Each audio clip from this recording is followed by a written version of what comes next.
जानने के बावजूद इलेक्शन कमीशन ने काम किया है। इलेक्शन कमीशन तुम्हें मैं बता देती हूँ कि इंशाअल्लाह तहरीक इंसाफ अपनी पूरी जंग लड़ेगी तुम्हारे साथ। तुम्हें पता ही नहीं है, इलेक्शन लड़ना हम जान गए हैं।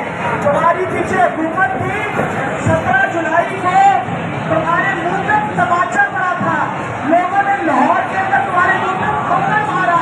उन्होंने कहा तुम्हारी हुकूमत होने के बावजूद हम इंशाअल्लाह अपनी थ्रू जो भी करोगे करते रहो।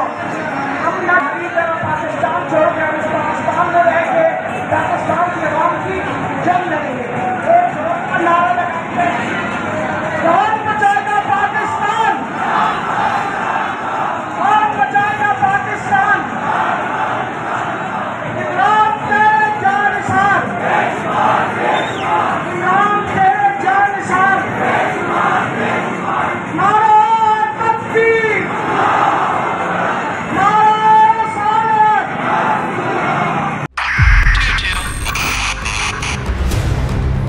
2022 बहुत सारे तोहफे भी देखे गया पाकिस्तान की आवाम को। पाकिस्तान की आवाम को एक तोहफा ये दिया कि आवाम को पता चल गया कि पाकिस्तान का मीडिया क्या है। साल 2022 में सबसे ज्यादा देखे जाने वाला चैनल बोल न्यूज रहा नंबर 1। हमने बहुत सारे शोज और ट्रांसमिशंस की, पूरा साल मुसलसल जदोजहद में निकल गया कि ये वोट ऑफ कॉन्फिडेंस के पीछे कौन लोग थे। तोड़े रेटिंग के सभी रिकॉर्ड। सोशल मीडिया पर भी सबसे ज्यादा तेजी से 2.4 बिलियन व्यूज का संगे मील अबूर किया। एंकर्स को भी आवाम में सबसे ज्यादा मकबूलियत मिली और सोशल मीडिया पर भी बोल रहा सब पर भारी। सब्सक्राइब करें और बेल दबाएं ताकि कोई खबर रह न जाए।